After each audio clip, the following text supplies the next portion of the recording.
What's up, all you swamp of fanatics? Wow. Your intro? Sorry, Wow. I'm trying to open this. Swampomaniacs. Swampomaniacs is good. I like Swampomaniacs better. Welcome to the swamp in a different way than you're probably used to hearing here in Florida. It's a special episode. I'm breaking out the champagne because I've listened to our guest for years now. I'm a big foreign policy nerd. Some of you guys know. Our guest is Kyle Anzalone. He's the news editor at the Libertarian Institute, the opinion editor at antiwar.com, and he's got his own podcast. Go check that out at Conflicts of Interest podcast. It's on YouTube. It's on all your podcatchers. Bring them on in, Mitch. Yeah, welcome, Kyle. Thanks for coming on. Yes, thank you. Thanks for coming on. Thank you for having me. Yeah. So, like you said in the pre-show in the green room, it's been a busy week for you being a foreign policy guy. And last week you had Scott Horton on. I listened to that one. That was a good podcast. It's always good to have Scott Horton on whenever we have an ongoing war. It's always good to have him on before the war because he's the one that points out that this shit's probably going to happen, right? So how was that? First off, I know you've had him on a couple times. Yeah, well, I guess the first thing is the last time I had Scott on, he said the war wasn't going to happen, and I really didn't argue with him. I was more leaning towards that invasion wasn't going to happen either, although I was talking a little bit about how I thought there was a possibility that the Biden administration is a bunch of bloodthirsty sociopaths who really just want to get Russians killed, right? And so they had this brilliant plan that they were going to bait Putin into fighting an insurgency into Ukraine. And so this is crazy. We're definitely go ahead, Mitch. Yeah, we're definitely going to have a lot to get into tonight here with Ukraine because there's a lot of propaganda flying around, and I'm with people like ourselves. We've been following this for God knows how long, going back to the coup of Yanukovych and everything else. But before we jump in here, we kind of have a time-honored tradition on this show. Rob, you showed off your drink, so I think me and Duke need to as well. Yeah, but he needs to tell us what the hell he's actually drinking, not just show this fucking screen. Yeah, what is this Can you thing? bring me the bottle, please? They're hounding me over here. This is actually a bottle of champagne that I got from it was like a fraternity thing from Alpha Tau Omega. They sent like the crate that's like up here that's full of just different wines, and this champagne I was saving it for a special moment, but it's not like a fancy champagne or anything, so I think this was a good enough moment to break it out. I've been listening to the podcast. I'm a fan, Kyle, so I broke out the good champagne for you. So you really are a frat boy douchebag podcaster. So that wasn't just slander, that was actual accurate description of you. Rob. Yeah. That I was gonna come after them legally, but there was no way I could because the ultimate defense to slander or defamation is the truth. So it sucks. Well, that makes me feel better then about what I'm drinking tonight because it's Seagrams. The other drink that is not how you say it. Is that not how you say it? I have no clue because honestly, this was left. Seagrams. Seagrams. It's Seagrams. Just say Seagrams. Seagrams. Yeah. So you're drinking some fizzy Seagrams chick drink over there. Yeah, pretty much because I'm just going through what I have left after cleaning. So. Don't talk shit about those. My mom likes those drinks. Yeah, it's honestly not that bad. I'm pleasantly surprised. Nice. Like this has been sitting in my place for God knows how long. But Duke, what do you got?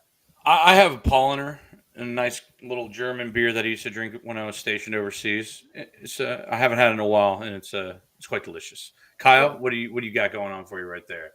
Yeah, so I don't drink, but I do smoke pot. So, okay, well, I've been smoking a bunch of weed tonight to come chill with you guys. When I did drink, champagne was my drink of choice. Man, delicious. Like getting fancy, like celebrating. Sounds good.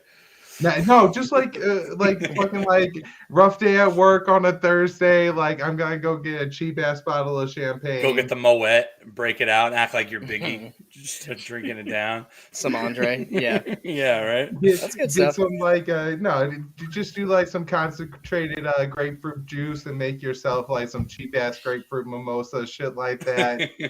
that was my drink of choice before and then it slows me down a little bit to drink it, so now I just smoke weed all the time. You got a lot to think about. You got a lot of work to do. You know, you can't be getting slowed down like that. You know, it's actually kind of funny. It seems like we have like a fucking habit of bringing on guests that do not drink whatsoever. Because like we'll bring Kyle on here, and then we had Adam Nutter on. He doesn't drink at all. Reed Ryan Coverdale Bunting doesn't drink. A lot of other people. Yeah, you notice they're Ryan. way more productive than we are. Yes, that's very true. That's very true. But notice the drinkers we did bring on here. Holy crap. Yes, some of them were Johnny Rocket. Jesus Christ, that guy. He was doing his speech from a fucking trailer park out in Arizona somewhere, wasn't he? Pretty much. Pretty And much. then Ryan Bunting, like no shortage of interesting characters down in the swamp. No. But go ahead, Rob. Where do you want to start off tonight, since this is your special guest? Yeah, so I went through the last like 4 or 5 episodes of your podcast, Kyle, and then I've done a little bit of Fox News watching, and we'll get into that later. But I would like for you to kind of lay out historically what has been going on with Russia and Ukraine, because if you are paying attention to like CNN or Fox News, you would be like, fuck, this happened out of nowhere, Russia's invading.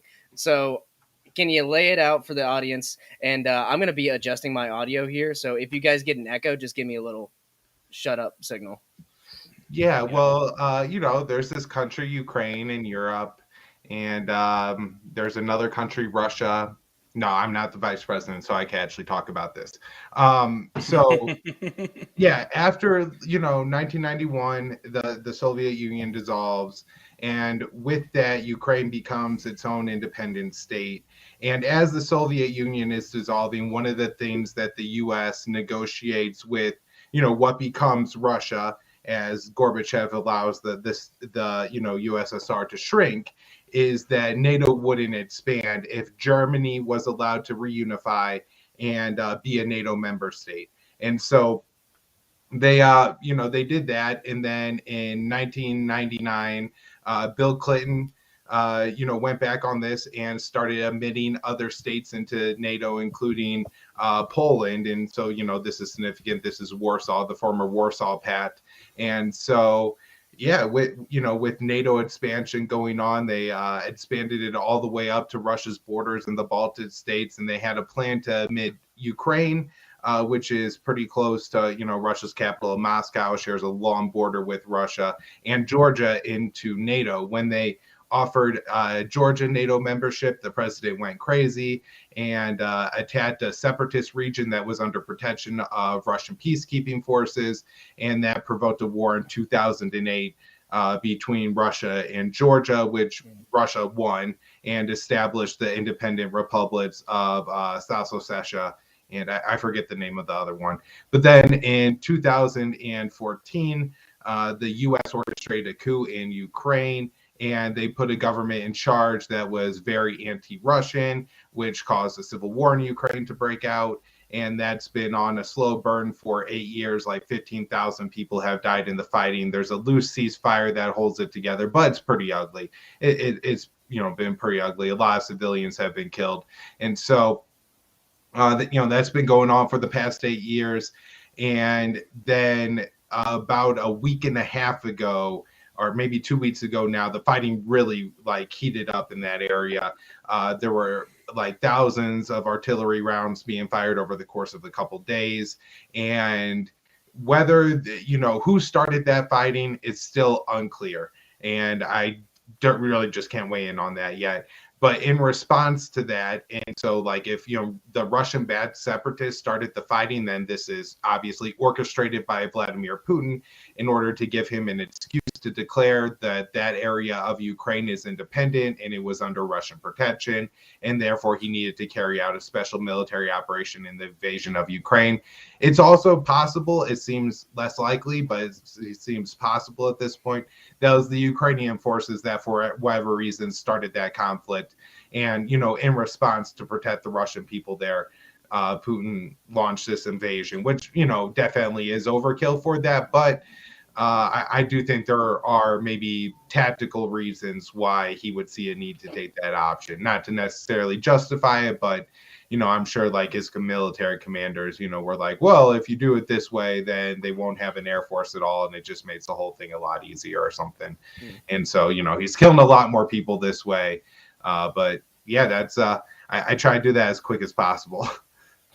No, that was great. Any questions from Duke or Mitch here on that? Not really so much. Just that I kind of share that feeling right now, where it's hard to really get a feeling for what's going on the ground. Yeah, Like there's so much propaganda that it's hard to know what's actually happening. right. And so much of it is being reported by even the Western press, like these stories that obviously sound fake from the start, right? Where you have the ghost of Kiev. Like how many congressmen tweeted out a fake meme picture, right? Like Sam Hyde. Sam Hyde, yeah. So I don't know the meme at all, but I did recognize it, and I was like, that doesn't look right to me. I'm pretty sure that guy's an actor or something. And He's a comedian. okay, great. So at least my instincts are right on that. But people who Adam Kissinger tweeted that out. Like I saw it. They were talking about. It was the anti-Trump dude. Did you say Henry Kissinger or Adam Kissinger? Adam. Oh my bad! I thought you said Henry Kissinger for a second. I'm like, damn, Henry know. Kissinger's still tweeting shit out. Is he even still alive? I think he might be. Dude, if Henry Kissinger is still alive, that'd be crazy. He's still alive. I'm pretty sure, right? I know. I was watching Fox News just for the hell of it one day, and the guy was on there going, "The ghost of Kiev is keeping the skies of the city safe for the people of Ukrainians," and it's all fake. It's all fake, and they're just going on like it's like this great poetic thing happening, and man, so you can't really trust anything that you're looking at on the news. But then of course yesterday I actually was sitting there. I have the live stream up as some Russian tanks rolled up on the largest nuclear facility in Europe and got into battle at the gates right there. That's some Call of Duty shit right there, is having a battle at a nuclear power plant, the biggest one, right? Weren't the freaking Ukrainians launching Javelin missiles and RPGs at them in the middle of the freaking power plant? I can't confirm anything, but there were definitely significant explosions that hit into the facility from outside, and then there was at least what looked like to be one pretty big explosion. Again, it's not it's just a security camera. How the hell these people on YouTube hack into these things and have? But if anybody wants it right now, you could go and just look at probably 40 or 50 different cameras of anywhere in Ukraine and watch this war go down, which not get a whole lot of the battles and stuff, because I don't think there's that many significant battles yet, at least not where civilians are. But yeah, you just watch the battle happen. That's absolutely insane. I think it's going straight to Call of Duty Modern Warfare 3. We're skipping 1 and 2. So, Mitch, get Tim's question in here on the bottom. Oh, Tim's asking. Okay, let's bring that up on here. So how should we? Yeah, go ahead. How should we respond? My instinct is to abandon NATO and get the fuck out of everyone else's business. Beautiful. This guy doesn't need to think about it any further. Right there. That's the instinct that you want to have. Yeah, get the hell out of NATO. And I mean, realistically, we could help the Ukrainians on the way out, right? We could negotiate this with Russia in a way that we get them to leave Ukraine in exchange for getting out of NATO, removing our missile launchers from Eastern European states that could like load up nuclear capable missiles, right? Mhm. And Russia would probably leave Ukraine for those concessions. And so yeah, no, but absolutely that's really all you need to know. Nice. I mean, and with Go the idea of like, because we are NATO, really, in all retrospect. I mean, there no one else really provides anything but the United Yeah, States. Trump And said the United that. States and the United States is we're the ones that have to defend every inch of NATO soil. Like if we leave, the EU's been wanting their own military since the EU began, haven't they? There's nothing that can stop them from having their own type of NATO. They have nuclear states as well, so there's no reason for us to really be over there. Yeah, and if you look at it, well, at least up until this past week, most NATO states didn't even hit their 2% percent spending of GDP on defense, and so I don't know what this European army would look like, but it sounds almost kind of like a bluff, or like every country would have their own army, and then they would like all have like commit 10% of their forces to a joint thing, but it's not like the French would be like, we don't want to do it when they didn't want to do it, and that's probably how it would work. That's the crazy thing about that too, because like you have a situation where Poland is in NATO, but are they part of the EU? Are they part of the EU? I'm not 100%. I'm pretty sure. I think maybe Turkey is the member of NATO that is not also a member of the EU. There might be a couple more. But I think Turkey is like the second largest contributor to NATO out of all the states. I think it has the second largest army. Yes, they are. It's huge. That's on me. And Turkey's one of the states where the EU is like, we don't really know if we want you in here, but they're like, last time Europe kind of went out there and touched Turkey, bad things happened. Yeah. Poland is in the EU. Oh wait, let me see. Poland. Because I know Poland has had situations with the EU where they haven't exactly seen eye to eye on many occasions. So part of me wonders how much of this is strategic and how much of this would they actually even have loyalty to the EU if such a thing were to happen. That's a good question. I guess, they're in an interesting position with NATO where they're one of the states that they really feel like they benefit from it because they could be far more assertive with the backing of, the United States, where they are kind of in Central Europe. Not that I think Poland's really under threat or anything like that, but, on the Turkey point, the main country that Turkey is concerned with is Greece. And the same thing. And I think that's one of the things that keeps Turkey out of the EU is that Greece is already an EU member and Turkey isn't. But, if there really wouldn't be, I think, a common European army, maybe like a Western European army like France and Germany and things like that, like Spain maybe. But a lot of these states have problems with each other and border disputes with each other and all kinds of issues with each other. And so I really don't think any kind of European army would establish. It's really just the fact that the United States gives all these countries such an overwhelming amount of money through these defense programs. They benefit so much from it, they'll all tolerate their hatred for each other because they're getting so much money, but it won't last forever. It's the security umbrella, the benefits that America gives to everybody, not even just the EU. Like when you look to the east in Asia, you got America giving military support to Japan. Up until recently, Japan's just now starting to get its own military back, and they still don't even have their own military back. The Philippines are reliant on our military, so that's one of those things. I believe Abe, the former prime minister out in there in Japan, he was just saying that that Japanese should allow the Americans to put nuclear launchers in Japan. They're going straight back to their roots. They're going straight back to their imperialistic. I'm like, you guys want to bring those back? I mean, last time Americans brought nukes over to Japan, it didn't really work out for them. Oh yeah, but this time it'd be for China. It'd be for. I mean, that's the thing, though, right? Like everybody's like China, China, China all day long now. Everybody hates, everybody has to hate on China because they accuse Biden of being pro-China. So he has to be a hawk on China, and they all hate China because Trump hates China. And so, China, China, China. Yep. I mean, the thing there is a worrying influence on the culture too, but it's the thing with China is, it really is a weird thing because how can I put this? On one end, I do recognize some of the things that are concerning. But on the other hand, I would just argue that the best thing we could do is not get involved because their financial situation is like ours, but on steroids.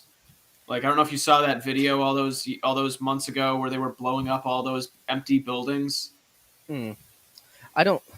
I think They're not sustainable. I don't think, and plus No, there are multiple rebel groups. no, they're not. And any money China gives to any of these countries, like the Belt and Road Initiative, that money has ties to it. It does. The ties come with votes on a level like the WHO or something, boards like that. It's kind of like a mafia. Like, I'm gonna do it for you, but you're gonna come to me later. Rob, But we are shouldn't you be saying involved. The government We shouldn't be is like involved. a mafia. No. Yeah, I'm kind of saying it's like a mafia. But what I'm saying about the military is, we've created a situation where if we want to not be involved, then China's got an overwhelming power in like the South China Sea, and they already want to take it. They already claim 90% of it, all the way down south to where it's touching what is it? Yeah, Indonesia. Vietnam. They give like nothing to Vietnam. It's kind of bizarre. But let's try and stay on Ukraine. Let's try and keep the Sorry, it's so easy to get sidetracked when talking about geopolitical situations. right. It is. So Go ahead, Rob. where do we leave off on Ukraine? Well, you asked if we had any questions, and I had a couple questions about his little rundown there.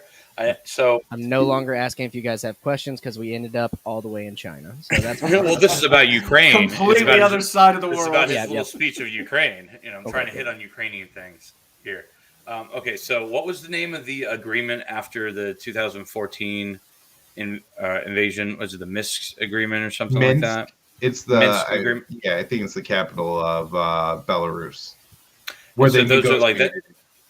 Yeah. And so that's where like the ceasefire and everything in the separatist regions that Putin originally declared independent before he did the full invasion, right? Yeah, and it like established a line of control and observers, and they put out reports every so often and all that kind of stuff. Okay. So my question is like, after he did that and he sent everyone in to do like the peacekeeping moves and everything like that, what do you think was the excuse or the motivation possibly to just say, well, screw it, we're going to go all the way in and try to take everything instead of just securing this little area, which would have been far easier and far simpler to just lay claim to this area and to have everyone back the fuck off about it, and then just kind of maybe do a little protracted insurgency, like you said, or mentioned before. Why would he go all the way and try to take the entire state? I mean, great question. And I honestly am a little, disturbed by the fact that he did it. I think if you look at some of the past actions that Russia has carried out in foreign policy, it resembles far more of what you're talking about, which is that region, that separatist region, the Donbass, declaring those two states as independent and then protecting them with the Russian military. I guess the couple possibilities are, and I'll give the Russian side of it first. Yeah. And to say that number one would probably be the amount of weapons that the U.S. had and its European allies, the Javelin anti-tank missiles and all of that, that for Russia to defend that territory, they would have taken some losses, assuming that the Ukrainian side would have tried to push in. And so basically this is preempting that, right, to take out all the Russian or all the Ukrainian defenses and things like that. And then rather than taking a half option, they're just going for the whole damn thing. And in a sense, you could kind of say, well, like, okay, like that, yeah, like that's a military option, and maybe in like some cruel bit of savagery, that's like the right, want to pick. But man, it's nasty, right? It's just so nasty. But on the other side, it's that this was an excuse, right? That he took this opportunity basically because he wants to seize this territory. I guess I find it yet to be seen exactly what Russian is trying to get out of this, right? Like we gotta see where they go with the talks and everything like that, and then we'll kind of know. It could be that Putin is really looking to take most or all of Ukraine and make it a part of the Russian state. And while I think it's very unlikely that he's doing it because of like Russian patriotic. This is historic Russian regions. I think it's more about security reasons. At the same time, we don't know what the guy's thinking for sure. He's been in power a long time. Like he's the mid '90s, right? He got in after Yeltsin. Yeah, I think he took power officially like right at the turn of the 2000, right around New Year's or on New Year's or something like that. He's definitely fallen into the dictator role more than presidential role, right? Because he was president, then he left to go to prime minister and made prime minister the most powerful position. Then he went back to president and made that the most powerful position again. So yeah, and then these elections are like 80-90%. It's like no election. Maybe everyone just loves him that much. They do. Maybe they do. Maybe they're just all putting it in over there. I do think he is like mildly popular. Like the U.S. and the Western countries raped Russia after the fall of the Soviet Union. Oh yeah. And so, when just by the fact that it's like Biden coming to power now, right? Like almost like everything was like at the absolute bottom. And so you imagine if he's in power for 10 years, like at the end of 10 years, people will be like, oh, things were better than before when Biden got in.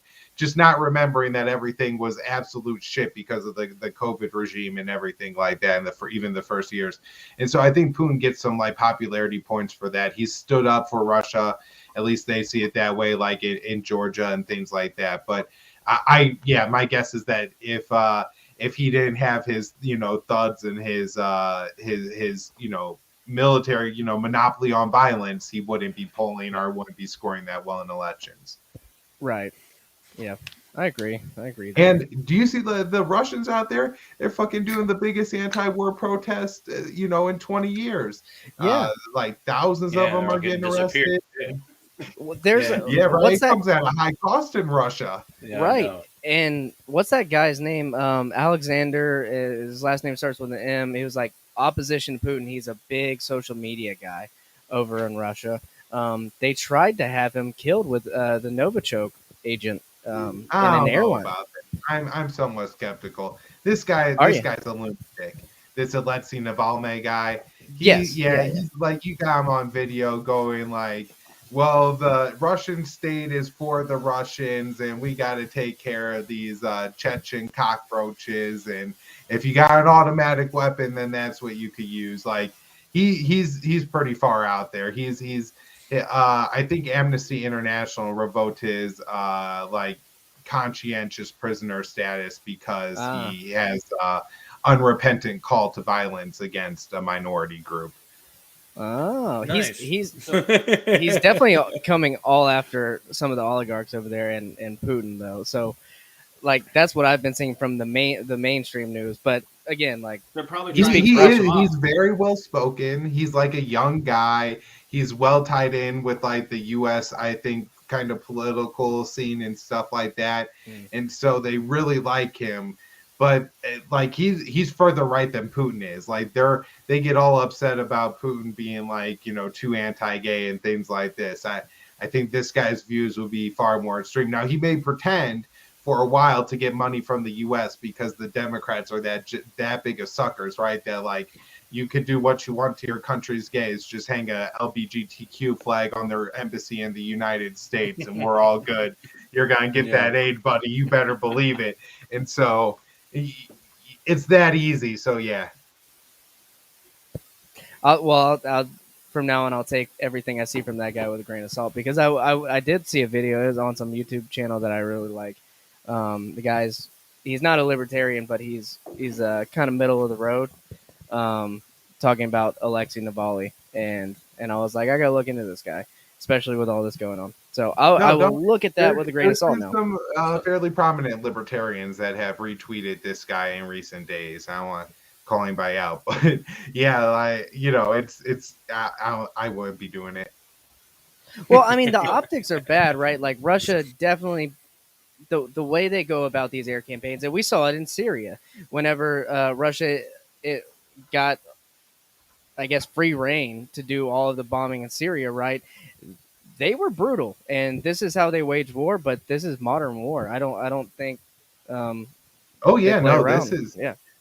is ugly, and I guess I'm really hoping that they do minimize civilian casualties. At the very least, this is the country next door, right? And there are a lot of like Russians in Ukraine, and I think Putin does care about that issue no matter what. And so I don't think that we're going to see carpet bombing and quite as much savagery as we did in Syria, where Russia was just as bad as the United States. If you want to know how bad Putin is, he's just as bad as Barack Obama. So there's your standard for that. But like I said, just out of cold logic, if it's the country next door, I think you probably have to be a little bit, marginally less cruel, because you can't keep the Ukrainians out of Russia. You know what I mean? Like eventually, like it's a massive, massive border. People are going to cross it. And so you don't want to like piss them all off. No, and Go ahead, I mean, and you don't want to have to deal with the blowback from that, the bad blood. I mean, there's already bad blood between Ukraine and Russia from, a very long time. But also, if you're hoping to, I mean, Putin took those or claimed those separatist areas, but if they're pushing this far into Ukraine, I mean, possibly the idea is to take the entire state of Ukraine. So if you're looking to do that and rule Ukraine, you're going to have to not kill everyone that's there if you want to hope to successfully rule them and not have to fight an insurgency for the next 20 years. Yeah, I agree. I really don't think that Putin is going to go in and like carry out some ethnic genocide there. He does talk about wanting to denazify Ukraine, and there are Nazi elements within the Ukrainian government and Ukrainian military. But that is like a certain rhetoric that you hear, right? Yeah. Like whenever people start saying shit like that, it gives them a lot of leeway to kill a lot of people. And so, but I really don't think that that's the plan, is to kill everybody.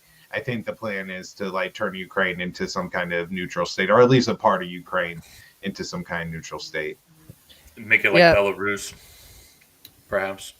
Yeah, that's probably a decent example. Maybe a little bit tighter than Belarus, though. Yeah. Yeah, I was wondering why exactly he went beyond the Donbass region. That's what I'm still kind of perplexed I think his beef is also with the government, right? Like this is a government that has been kind of put in by the United States and NATO allies, and he's attacking them for giving support to these areas, right? I'm not sure, but he wanted to send a message, definitely, and he wanted to send a message that we can go to Kiev. Also, I'm still going to call it Kiev. I've seen so many people start calling it Kyiv now. I'm not doing that. It's part of the propaganda campaign. It's part of the propaganda campaign. I'm not buying it. I'm calling it Kiev like a true American. Yeah, right. But that's such a key part of all the propaganda campaigns, right? It's the mask. This is right. The mask of COVID. It's the one thing that you could do to signal to everybody that you're correct on this without knowing anything. If you say Kyiv, you're good, right? Like that's like you know what I mean. Like if you're going around the water cooler, like that's what you have to know about this. Did you hear about Kyiv? They don't call it Kiev anymore. You're insulting the Ukrainian people by calling it Kiev. That is the Russian terminology. I'd be like, Keith was fired from here years ago, Bob. No. That is a dad joke. That is that's very good one. So are you trying to tell us that you knocked up your stepsister? She can hear you, so that's fine. I'm glad. I know you're glad. It's fine. No, she's on puppy duty right now. So if you see, I keep looking over here. I'm not trying to be rude, Kyle. I'm on puppy duty. We have a puppy pile going on right now. I wish I could show you. It's off camera. So we're trying to maintain cool in here. So if I might real quickly too, we kind of briefly, brought up talking about that guy from Russia who I personally wasn't even familiar with. Still am not. Aleksei Nevali.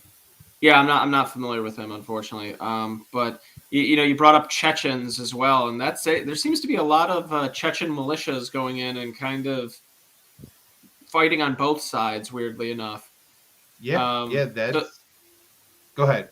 My bad. No, I was just gonna say that there definitely is a lot of complexity to everything going on in the region, because I've even seen militias from Belarus go down and fight with Ukraine. Weirdly enough. I did not see the one about Belarus, but I did see about the Chechens fighting on both sides, which I guess isn't surprising in a way that there would be Chechens that would fight on both sides, but it is just, one of these crazy elements that they have. But they're pouring in foreign fighters. I just wrote an article today for the Libertarian Institute with Will Porter on this. You can also find it on antiwar.com, where we just kind of go through and document that Sweden is pretty like pro on it, and they're sending their like 400 people, like I guess not the government, but they're fine with sending 400 people. The Czech government actually like got rid of a law that says that you can't do that and is allowing 300 to go. But then also imposed a law that says that you can't say anything supportive of Putin or the war in Ukraine. And they've already like charged 9 people under that law. So that's pretty crazy. The U.S. is telling people not to go at least. Canada is saying go if you want to. The Brits are saying, or the British foreign minister is saying, well, you could go if you want to, but it'd be kind of cool. And so I think that there's got to be a good number of people going. Now, Putin is saying that if we catch you, you're not a POW, you are a criminal. And so he's going to try to like hold these people and charge them with probably sedition or something like that. And it seems really stupid to me to put basically a whole bunch of potential hostages and encourage this situation, unless you want to fight a big long war. Which is probably exactly what they want. Yeah, and that's the last thing that anyone should want, is to drag this war out. Whether like no matter who wins, right? Like less casualties civilian wise is the ultimate goal, right? And we've seen Russia's already killed 200 something civilians. There's some pretty horrific shit. Sorry. Yeah, I saw the New York Times reported 227, and funny enough, RT reported 249. RT had a higher number than the New York Times. So, yeah, man. See, I'm scared because like I want to watch RT, but then I'm like I'm getting that straight from the Kremlin. So that's what that is. But you kind of have to do that to balance it out. Well, yeah, because you're getting all the shit from CNN straight from the CIA, so you might as well get all the Russian side straight from the Kremlin. The KGB, right? yeah. The KGB, FSB, but yeah, FSB. Is that accurate? Well, they just shut down RT America, like the news channel. So like Lee Camp and Rachel Blevins, I believe. I don't know who else is all there anymore. I lose track over time. Lost their jobs. I don't know. It's not the worst coverage. Like Lee Camp is just like, I think, an American comedian. I mean, he's not the funniest guy in the world. He's kind of a lefty, but like he's no like Putin stooge or anything like that. And I mean, I know people who work at RT, and this is everything I've ever heard from anybody who works at RT is that there's really not a specific line that you have to take on any kind of issue. I'm guessing, like you can't like write speculation about Putin. Like Magoo in the chat asked a question that I actually think is interesting, but this kind of thing won't get covered at RT. If there's any chance that like Putin has cancer or Parkinson's, right? Like that wouldn't get coverage. It could be true, and if if Putin does have a health issue or just wants to retire in a couple of years, like that is important to understand to what his decision making is here, right? Like he wants to leave a legacy that he's been in charge of Russia for 20 years. If his legacy is he allowed NATO to expand all the way up to Russia's doorstep, then he might feel like Neville Chamberlain in all of this, right? And he doesn't want to be the era of Vladimir Putin and Boris Yeltsin, right? The stupid drunk, and then the loudmouth who waved his stick the whole time but didn't do anything and just let NATO walk all over him. And I'm not unconcerned about that. However, I have seen recently like just a few different videos of Putin, and he looks fairly healthy for his age. Like he's still like, playing hockey and shit like that, out there skating around. And this man scored 8 goals against the Russian national team, guys. We're talking about a super athlete. I would never fuck with Vladimir Putin. I'm fucking 31. If I went out on the ice with skates and a stick, like there ain't no way I could get a puck into an empty net. Right, like without falling on my face a few times first. Well, least. I mean, it's stage propaganda, like the horse with the shirtlessness. Right, Like, come on. I'm not saying that he's actually scoring goals against the, No, yeah, Russian yeah, team. yeah. I'm I know, just I know, saying I the know. fact that I s- like I feel the same way when I watch the 79-year-old Biden up there. Like I'm sure they gave Putin whatever they gave Biden before a State of the Union to get him They through give that Biden a hockey line game. of crap. I don't know Nah, how man, he I'm made it tell- through I'm the telling whole you, State of the Putin- Union. Straight adrenaline. Straight Biden, there's this element of at any moment he could fuck this up. With Putin, it's like it's just like, man, I would not fuck with that guy. Like, he's an old man who I feel like would kick my ass, and I'd feel bad about it afterwards. I want to Putin's hear got the more of an even conversations hand. between the two of them. I want to hear the conversations between Biden and Putin because Biden will probably start a sentence and then, lose it halfway through like he always does, and then Putin's probably just like, "Niet," like no, like I don't know. You need to stay out of Iran. Yeah, We okay, gotta wake we'll Biden stay up out every of it. 5 minutes. Shake him a him, little sir. bit. Sure, come on, Sir. get up, get the fuck up. So Kyle, I know you said Connor from your guys' side on conflicts of interest was going to report back on the State of the Union. Have you guys done that episode yet? Have you talked about the State of the Union? I haven't got to watch it, so I wanted to see what. Yeah, the that overall thoughts was were out here. yesterday. So you can find it at the Libertarian Institute or at the blog on antiwar.com. And then I also just put out another episode today with some more updates on like the situation on the ground in Ukraine.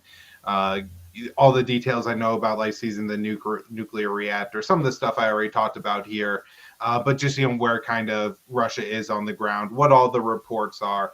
And I just try to like give all the reports, like the Ukrainians say this, the Russians say this, the UN says this. And we could see the damage, but so much of it is fake.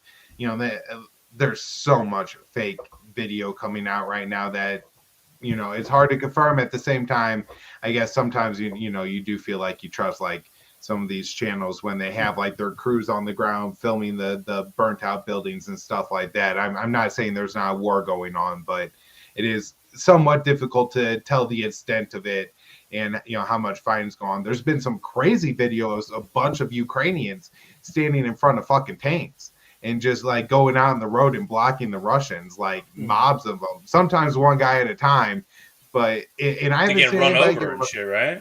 Not that I've seen so far. I've every time you hold your breath because can you imagine if they did that? But no, at least, and then you only see video clips, of course, that are like 45 seconds, 2 minutes tops, and so who knows, maybe like after they fired warning shots, they shot the cameraman, took his phone, smashed it up, and then ran over everybody else, right?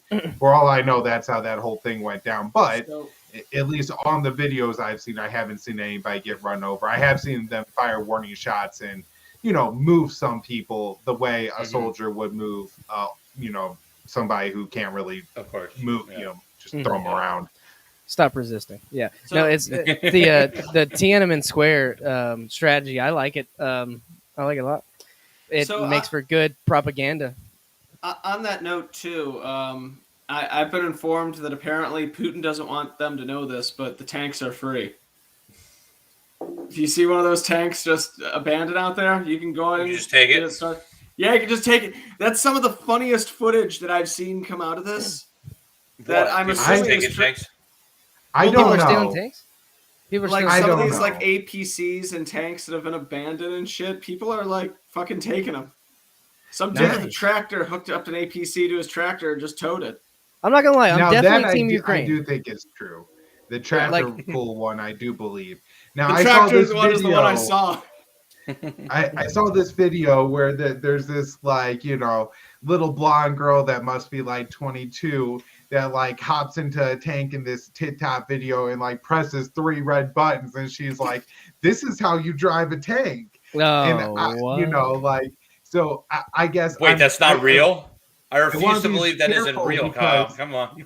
But like you could get some people killed doing this shit. Like some stupid idiot sees that and tries to jump into a fucking Russian tank and gets himself shot because pressing the red button doesn't make it go. Damn. In Ukrainian history books, they're going to be reading about Brittany, the TikToker, who stole like 15 tanks just to get her clout up, and Bro. she won the whole war. That's going to be What the fuck insane. is She gave modern everyone. warfare? Yeah. She gave everyone the will to live and to fight on. She is the real ghost. She is the real ghost of Ukraine.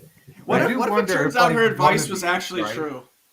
Like, Yeah, right. Like one of these things does turn out to be right, and like it does. Like there is like one 22-year-old Ukrainian chick that does win an entire tank battle by herself single-handedly. Like I really doubt it, but like maybe one of these propaganda stories does end up to like be like have like a significant amount of truth to it or something. But We can hold out hope for one of these I mean, days. some of these stories Right. have been so entertaining that it's like, there's no way this is true. I mean, I wish it was, but there's no way this is. Like Snake Island. I've been holding on to one. Can someone explain to me Snake Island? I have not heard about this. What was the propaganda on Snake Island? So the here? propaganda story was basically that Snake Island, you know, the Russians had come up and were demanding that all the guys there surrender, and Oh, I did hear about this. I did, Russian on your ship, go podcast. fuck yourself. Yes. Yeah. And it's something Yeah. like they did kind of They're say all that, alive. but it's like not how they portrayed Yeah, but they it. played it up, and they all were saying that they all died, they all fought to the death, this and that, and now it turns out, oh no, they're captured. They surrendered. And Yeah. they'll just I mean, hang what out. are you gonna do? Fuck Right. you. in a way, like for these guys though, like almost thank God they didn't waste their life on that stupid rock, right? Like Yeah. you know they're alive, and assuming that like the Russians don't torture them and just let them go at some point, like all the better that you know they Of course, didn't. they like, still got to tell them to go fuck themselves, and So- they get to go home. Right. Eventually, Do we- maybe. Do we in this room know Or Gulag. what percentage or what regions of Ukraine are ethnically Russian and speak Russian? Like, is that the Donbass region? Is that the it's Donetsk? not 100% everywhere. Right. Generally speaking, the eastern portions of the country and the southern portions of the country have like higher percentages of either ethnic Russians or people who are native Russian speakers, who I do think kind of like I believe that includes the President Zelensky as a native Russian speaker. His movies are actually in Russian. And in fact, I believe at least one, but probably two of his movies, it's hard to translate all these Ukrainian documents. I'm trying to nail this down for sure. But at least one of his movies has been banned because it's in Russian. I don't know if it was unbanned, but it was banned. The current president. That is interesting. The comedian, right? The comedian president. Zelensky. Yeah, go Dave Smith 2024, right? Yeah, Anyway, Smith Torre 2024. yeah. So we're pushing for that. Anyway, so at least we have a population who the Russians are like, these guys speak Russian. These guys are ethnically and culturally kind of associated with us historically, where America is bombing what over 70 countries currently. I don't even know. I've lost count. So it's kind of hard for us to grandstand in anyway, but I guess the point I'm trying to make is when you're hearing all this propaganda about Ukraine and Russia, just know it's their neighbor. They have ties to it. There's a lot going on. It's not just the U.S. going into Afghanistan or something like that, which we have less. We should have less ability to do that. So you know what? It would be pretty gnarly if one of these days Mexico just goes, you know what, Southern California, there's so many native Mexicans there, so many native Mexican speaking or Spanish speaking people. We're just going to take it. We're going to reclaim Southern California for Mexico. Well, I mean, we stole it in the first place, so I know. if That's they what I'm want it saying. back, I mean, if it's California, I mean, by that point, we may, kind of be like, Yeah, like, but see, look, this is look, working yeah. for us. You guys go ahead and have that. Honestly, they could have California. I don't give a flying fuck about California, but Honestly, that kinda, I think we can work out. hang on, Mitch. I wasn't done. That hits me right in my America. If you start coming into America, I'm like, okay, let's fuck them up. But let's fuck them up, guys. Let's do it. But everything else, but I'm for like, California, no, not for. like So- you said, they were Mexico to begin with. I believe that was like the theme of the movie Zorro, The Mask of Zorro. Like they were trying to get my thing is, doesn't California matter. back from from Mexico or something. My thing is, doesn't matter. It's been too long. Go try and take over Texas. They'll fuck you up. That's sorry. That's like I could see it happening. I'd be all at least for Texas was its own country before it came to America. Yeah. it. Yeah. And Texas should be its own country now. Am I right? Wait, you're not gonna fight for America then? You're not gonna go to war or go war for to keep Texas as a part of the Union? Fuck no, I'll go to war with Texas. If they Then get rid of care that, if Mexico takes California? here's a hot take. If they got rid of that abortion law, I'll go to war for Texas to leave the U.S. What? I'll go to war because they have the abortion law. Damn, son. I think six weeks is way too hard. I don't think it's realistic law. I think that law was made just to keep the Democrats out who are moving in there. No, You know what I think? They really don't enforce it. They just broadcast the commercial in California to keep the Californians out. Is that the thing? that would be rather brilliant. Everybody there. Yeah, California and New York, they're just like, we will put you to death if you put that fetus to death. When you get your Texas license plate, it tells you about the joke on the back. Like, nah, you can really get an abortion. It's cool. Just don't tell nobody else. Everything's bigger in Texas, including our abortion jail sentences. Bam. How did we get to Texas? That's fine. I don't have many questions. Let's see. Wait. I have one thing that I think we didn't hit on. Mitch and I were talking about this earlier. If you know anything, just bestow all the knowledge you have onto us. Did the Ukrainian government shell the Donbass region itself, like kind of shell its own country? Well, all the time. I mean, that the Civil War's been going on for 8 years. So, yeah. And in fact, over the past 3 years, from 2018 to 2021, the stats are that 80% of the civilian casualties were in the Donbass region. However, that doesn't necessarily mean that's what happened 2 weeks ago leading up to the Russian invasion. And so I feel like there was a time on my show I might have conflated the two a little bit. So I'm just trying to be real clear that those are definitely two. Just because of one doesn't mean the other. Now, maybe it does that. It might suggest that was the case. Just to be clear, I did not get this from your show. I got it from Mitch. Yeah, there have been multiple things because I've been keeping up with the Ukraine since the coup in 2014, and it seems like just the way this situation has evolved, I never thought I would actually see Russian boots on the ground. Yeah, like I personally thought that Putin was just going to keep on funding Donetsk and whatever that other one is called. The one that starts with an L. Luhansk. Thank you. I thought he was just going to keep on funding those two and kind of let them grow and eventually have their own thing and have them be basically the buffer states.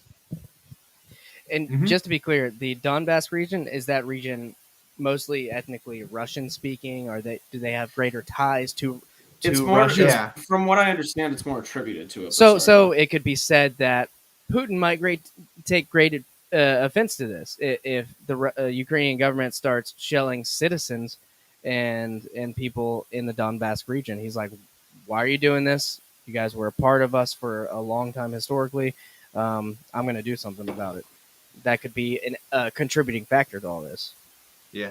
So, I mean, Mitch, I would have I agreed with you. And that's why I was saying on my show up to 2 weeks ago, I mean, I had, discussed the possibility that the U.S. was essentially making Ukraine a de facto NATO member and that Russia is going to have a real problem with that. But I did not think that they were going to go and invade. It seems counterproductive to me, right? It doesn't seem like it would be It seems like, as you said and as I thought, that they would just declare the Donbass as independent and then put Russian troops there. I mean, for the past 8 years, anybody in the Donbass, in the separatist region, couldn't actually get a Ukrainian passport. They all got Russian passports. They've been getting Russian pensions and stuff like that. So a lot of them are kind of de facto Russian citizens at this point. And so I think that's huge. Yeah, I thought that was the move, was to just kind of take the Donbass. And I guess there are some complications. One is that the historic Donbass is quite a bit bigger than the current line of control area, and so maybe How much do you know? How much bigger?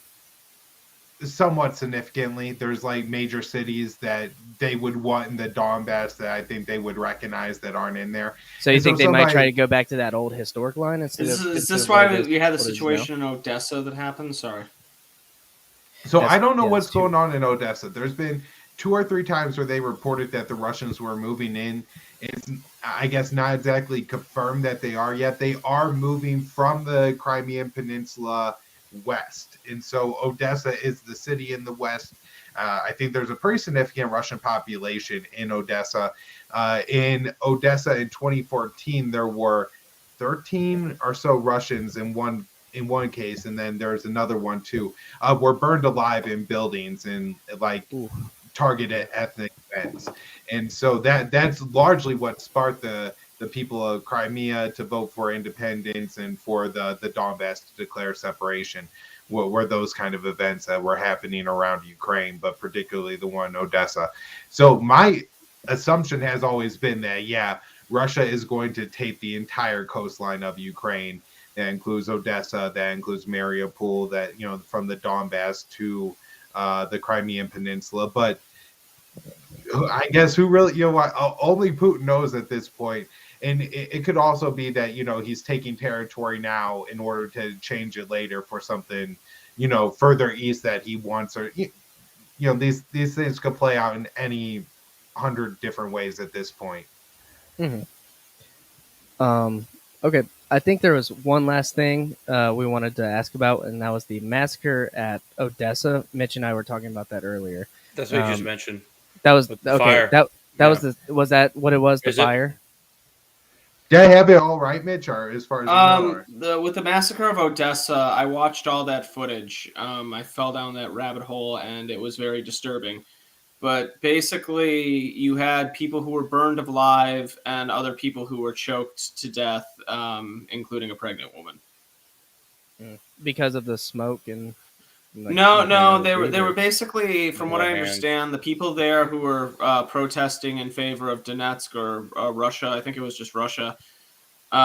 They were there protesting in favor of a referendum that would, you know, support breaking away from Ukraine. And a lot of Ukrainian nationalists showed up and basically set fires and threw Molotov cocktails. Start burning these people. There was one excuse that one guy. What was weird is when I saw the footage of this back in the day, you had people who were making excuses for the Ukrainian side.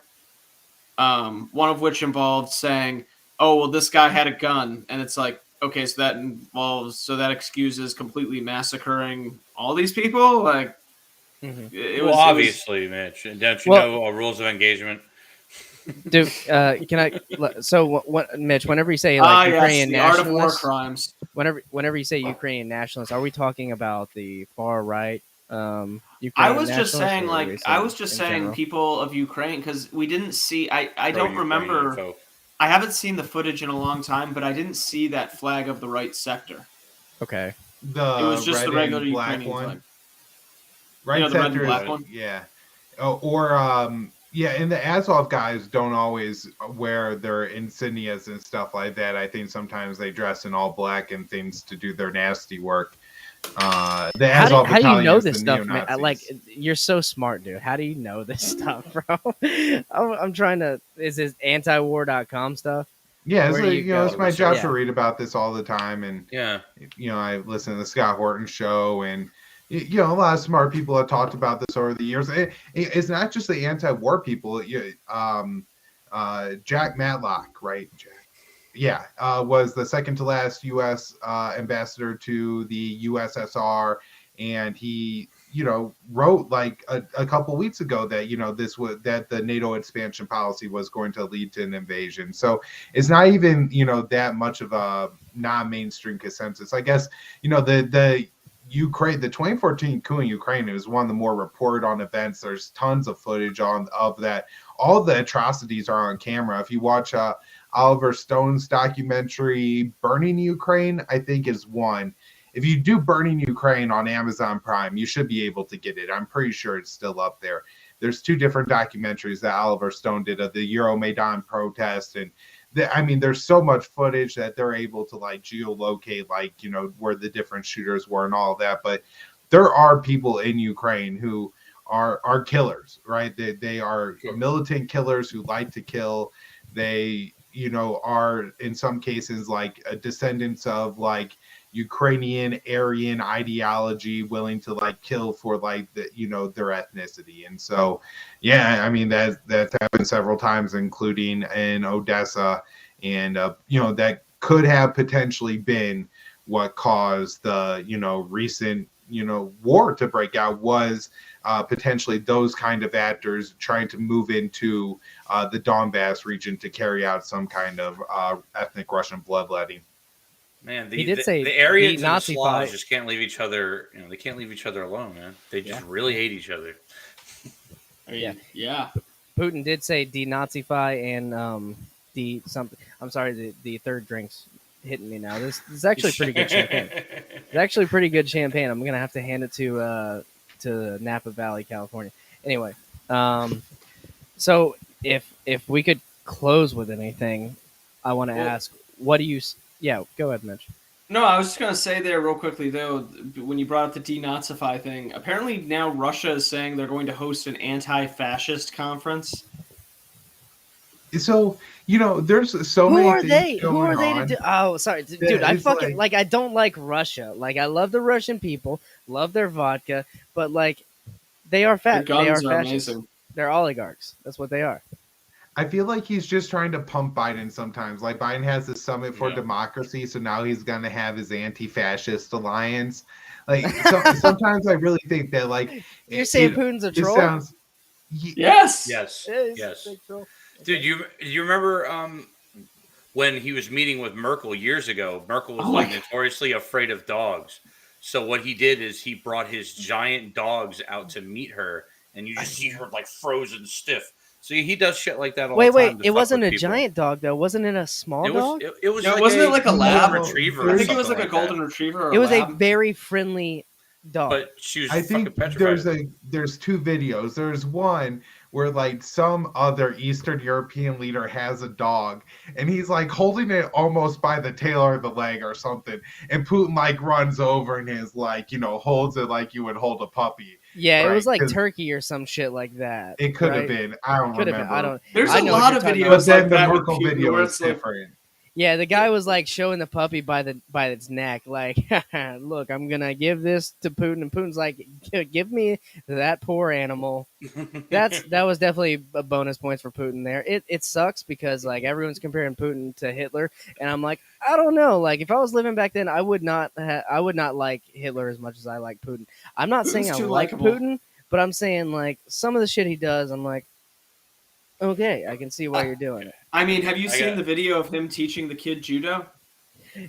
That's more propaganda. That's like him scoring. It's propaganda, but it's Break the wholesome kid- propaganda. That's like him scoring 8 goals in hockey. That's not real. I still believe that happened. Hey, if those guys, if they tried to pass him up on the football field, you know, that he would have taken out the pistol and just shot him. You're gonna get the rest. All right, so I have a question. Going a little conspiracy into here. So, how much of the last 5 years and all of the Russiagate stuff has played into this? Oh, has it been done specifically with this in mind? Yeah. I do think so. If anybody wants to check it out, I retweet it all the time, so you probably find it on my Twitter. But I wrote an article in July of 2020 titled "Dangerous Game: How the Wreckage of Russiagate Ignited a New Cold War," and in there I detail it, along with the co-author Will Porter, how that basically that happened. That Hillary Clinton was too bitter about the election, blamed Russia for it, and the one chance maybe that we had to avert this catastrophe really, I think, was Trump coming in and adopting a realistic Russia policy, sitting down with Putin and figuring something out. He was called a traitor. And so the moron went ballistic and, Had didn't to go hard do the other anything with direction. Russia. Yeah. Ended up arming Ukraine, which Obama refused to do. And, kept all the same policies about Ukraine joining NATO and all that other shit. That's rough. I mean, it seems to be a Democrat talking point, right? Like Russia's bad. Russia's really It's bad. been the neoliberal agenda. Neoliberal, yeah, right. It's been their focus for a long time. It has. I mean, I kind of, I'm not saying like I'm a genius or anything, but when Biden pulled everyone out of Afghanistan when we had our show, I'm like, well, they're just going to Ukraine. I mean, I don't want to think I'm right there, but it's not looking too good at the moment. Yes, there's always a pivot. There was a East Asian pivot with Obama, and America's got troops to go around. They're going to give some of the Soviet helicopters that they're trying to give to Afghanistan to the Ukrainian government from Afghanistan. I don't know if they ever got there. If they did, those are some cursed fucking helicopters, huh? Yeah, right. Go from Kabul to Kiev. It's going to be a rough couple of weeks. And I'm not trying to make too much light of it. And I just want everybody to know Putin really is a fucking bastard for this shit. No, of course. Thousands of people are dying because he did something that he definitely didn't have to do. He broke, like, he could have been more diplomatic about it. Like, there is diplomacy to be done, like, in the region, especially dealing with people who, like, a civilization such as, like, Ukraine. I'm not saying Afghanistan's not civilized or anything like that. Obviously, we deserve to be diplomatic with them too. But for him to just jump into anything militarily, sorry, Joey Ferguson just fucked me up. My ADHD is terrible. Mm-hmm. No, I thought that was a good one to respond to. Because Lindsey Graham's a fucking lunatic and called for the assassination of Vladimir Putin. Yeah. When? Yeah. Today. Mm-hmm. He's like, can't someone close to him take him out? Is what he said basically. Yeah, but there's been a lot of people talking about we need regime change in Russia, and some Czech. Well, I think he's Russian, but he lives in the Czech Republic. Some businessman put $1 million hit on Putin. I don't understand how like this is allowed, but we are like, at least for me, something I haven't experienced since I was like 11 years old on 9/11. Like the post 9/11 hatred for Muslims is where we're at right now. I kind of feel like it got there like so fast, and it's crazy. Like they're banning what Disney Plus took Anastasia down from. Is that true? Service. I think it is. It might not. I mean, it might not be fact checking on that, but I saw it all over the place. I don't even know what this movie. Why is it bad? Yeah, why is it bad? It's about the the Tsar Princess Anastasia that like went. Okay, it's I am skeptical because that wasn't a Disney movie. Okay. No, it was made by Don Bluth. That was a meme. Maybe then that's why I think it might be a meme. But if it's a meme, that's fine. But haven't they also been banning Russian vodka, or they have been? Yeah, that's the crazy one Russian where vodka and everything like that. There was a crazy thing where someone was pouring out Russian vodka to prove a point, and it turned out to be vodka owned by a Russian man in the Czech Republic who's like very anti-Putin. Well, yeah, that's like do your homework. But I will say I do like the fact that liquor stores are taking private action, right? Like if you don't like something, then what's Russian vodka gonna do to anybody? No, I know. Why do I have? I guess if it's Putin's, if it's state vodka, owned, right? Yeah, but it's not. It's just not, like some dude selling vodka. The state of Massachusetts wants to ban people from consuming Russian products. They actually want to ban you from being able to drink Russian. Like if you have a cup of Russian vodka in front of you right now, they want to pass a law that says it's illegal to consume that. Yeah, that's ridiculous. I get what you're saying there. We really should have gotten Russian vodka. Which is fine. That stuff is I'm going to go. nasty. Yeah, no. We definitely should have got Russian. I mean, I normally, on the show, you guys can vouch for me. I normally drink vodka. It's not Russian vodka, but I normally do drink vodka on this show. I guess you're right. Maybe I should rethink that. But like, I will say, like, how much are the taxes in Russia? It used to be a communist state. I don't want my money going to the Russian military either. Sorry. And what whose vodka are you buying where the state isn't going to kill somebody? Damn. That's a good point, bro. See, That's a good so point, just bro. drink your fucking. Don't Shit, subject yourself to. I'm just happy I could buy my low-quality weed at a vodka. local dispensary now, and I don't have to feel like the cartel guilt about buying my gram like I did in college. They You know what I they mean? get taxed out the ass too, Kyle. What are you talking about? Your money's going somewhere. Yeah, but he gets to do it for It's like, going to legally. school. What are you talking Wait, about? what state are you in? If you feel comfortable sharing with the people, we're Colorado. over time. I was supposed to cut this off at an hour, but I'm enjoying the conversation. What state are you in? Colorado. Colorado? Yeah. If So that's anybody's the LP 35? conventions next weekend, if anybody's gonna be in Colorado for the convention, I'll be there. Like, come up and say hi. We just had ours last week. So the thing about this podcast, we are all involved in the LPF, the Libertarian Party of Florida down here. That's kind of why we started this podcast, is to kind of give updates on that and then just other things. I'm going to put that on my list of things to do, though, is visit the Colorado Libertarian Convention, because I know there's a bunch of people who partake down here in different activities. I'm sure in Colorado it's absolutely insane. I believe how like they do like business and then the convention has like an event. It's a weed gala. It's a Western themed weed gala. So I'll be getting like high and hanging out with people. I Are you gonna think get a Dave bolo Smith tie? is gonna be there. No, I'm gonna wear my Libertarian Institute hoodie.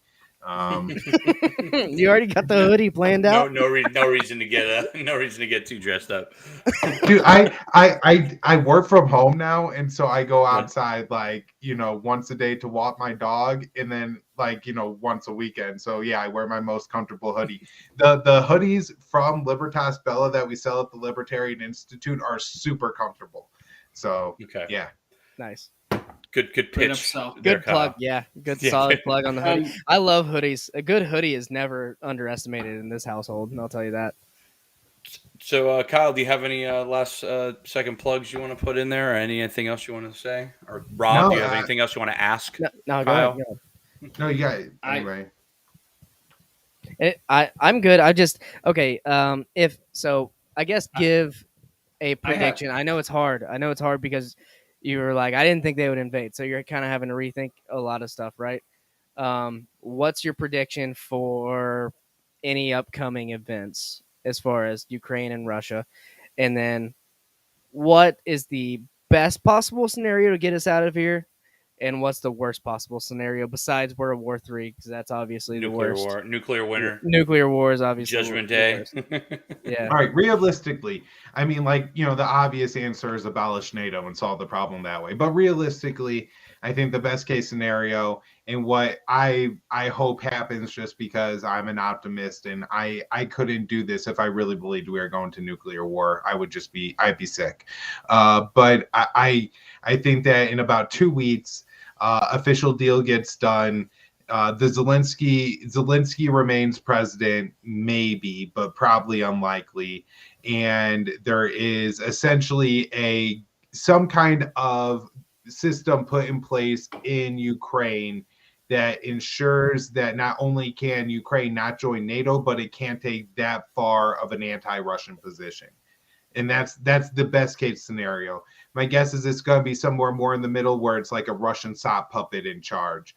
And then worst case, of course, is that Zelensky, I think, flees to like Poland or something like that, and runs like a government in exile and wages an insurgency against a Russian occupation of at least eastern Ukraine, and tens of thousands of people die over the next decade, if not more. I mean, that option is really bad, and who knows how many dark paths it could go down. But like, I think like reasonable worst case scenario, that we're not talking about like nuclear war, but like, some kind of ugly status quo gets in place. I think it could be that, where again, there's like some kind of Ukrainian government in exile, and then insurgency. Russia would have like some kind of viceroy that is ruling over that area, and would probably be, somebody pretty tough to try to put down the insurgency. But I would guess Putin isn't going to go that route, just because that's not what they've really tried to do in Syria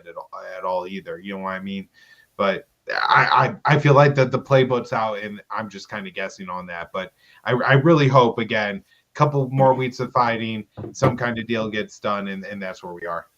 Yeah, maybe it's racist, maybe it's like something like that, but I do feel like it is a little different because we're dealing with a country who is like butted up against Russia. It's a different playbook, like you said. It's not like a Middle Eastern country in a foreign country dealing with like the terrorizers, whatever. It's The other. yeah, It's the hard for other. them to look at each other as the other because they're neighbors, and a lot of them are Yeah. ethnically the same. And whether it was CNN or Fox News, someone was like, "It's different because they're blue-eyed and white people." I'm like, "It's not different. You're just being racist." It's the fact that you have to think about it different strategically, I guess. But for you to even put that out to millions of people, like, fuck you. Like, I don't know what to say. That's ridiculous. Thanks for joining us today, Kyle. This has been enlightening for our audience. Obviously, they don't read much, so. I have one joke I was holding on to this whole podcast. If this whole thing does escalate, I hope they come for Layton first in Alaska. You're gonna die first, Layton. Hope you know that. Please take Alaska. take no, Alaska. Leighton said that the last time Russia tried to take Alaska, it did not go very well for them. Oh yeah, the Eskimos. That's right. Well, you did guys not know that story. ran those out with your Krispy Kreme and your KFC, which Russia also has. So that's maybe you guys can bond over that. Maybe just a bridge of Krispy Kreme and KFC is all over Russia-Alaska line there.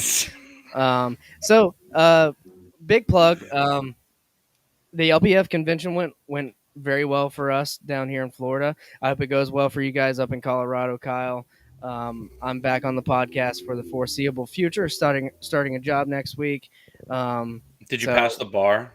We don't know. We'll see. We'll see if I'm not a lawyer still, because that's my name in the Discord as Riggedy Rob, not a lawyer.